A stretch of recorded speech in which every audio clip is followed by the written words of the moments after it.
தமிழக அரசியல் களம் இதுவரை கண்டிராத அரசியல் மாற்றத்திற்கு தயாராகி வருகிறது. குறிப்பாக 5 ஆண்டுகள் தாவேகா கரை சேருமா, இல்லை அதற்கு முன்னரே சட்டமன்ற தேர்தல் வருமா என்ற கேள்வி எழுந்திருக்கிறது. குறிப்பாக அதிமுக எம்எல்ஏக்கள் பலர் தாவேகாவை நோக்கி ரகசியமாக படையெடுக்க தொடங்கினர். இந்த நிலையில் அதிமுகவில் தனியாக செயல்பட்ட வேலுமணி அணி பழனிசாமி அணியுடன் மீண்டும் இணைந்தது. இதற்கிடையில் அண்டை மாநிலமான கர்நாடகாவில் காங்கிரஸ் அரசு மேகதாது அணையை கட்டியே தீருவோம் என்று பிடிவாதம் பிடித்து வரும் சூழலில் தமிழக வெற்றிக் கழகத்தின் தலைவர் விஜய் இந்த விவகாரத்தில் பெரிய அளவில் அதிரடி காட்டாமல் வெறும் சட்ட போராட்டம் என்று மென்மையான போக்கை கடைபிடிப்பது பலரையும் புருவம் உயர்த்த வைத்திருக்கிறது. இதே போன்றதொரு வெடிமருந்துதான் காங்கிரஸ் ஆட்சி செய்யும் மற்றொரு அண்டை மாநிலமான கேரளாவின் முல்லைப்பெரியாறு அணை விவகாரமும் ஆகும்.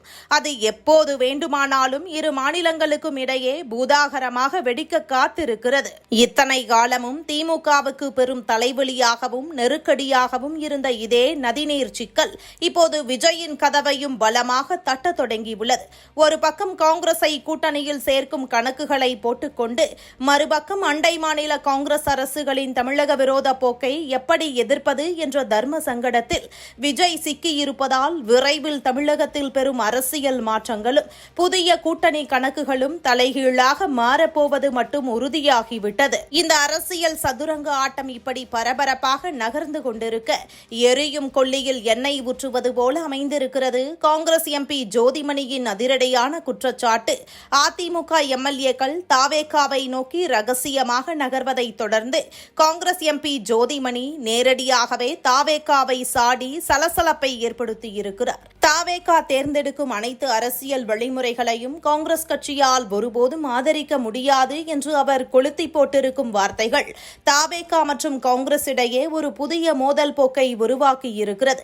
இந்த காரசாரமான வார்த்தை போர் வெறும் தற்காலிக சலசலப்பு அல்ல, தமிழக அரசியல் வரலாற்றில் மிக விரைவில் அரங்கேறப் போகும் ஒரு பிரம்மாண்ட கூட்டணி உடைவிற்கான அதிகாரப்பூர்வ ஆரம்ப புள்ளி என்பது மட்டும் தெள்ளத் தெளிவாக தெரிகிறது. இந்த நிலையில்தான் விசிக நாங்கள் உங்களை கைவிட மாட்டோம், 5 வருடம் பயமில்லாமல் ஆட்சி செய்யுங்கள் என கூறியுள்ளார்.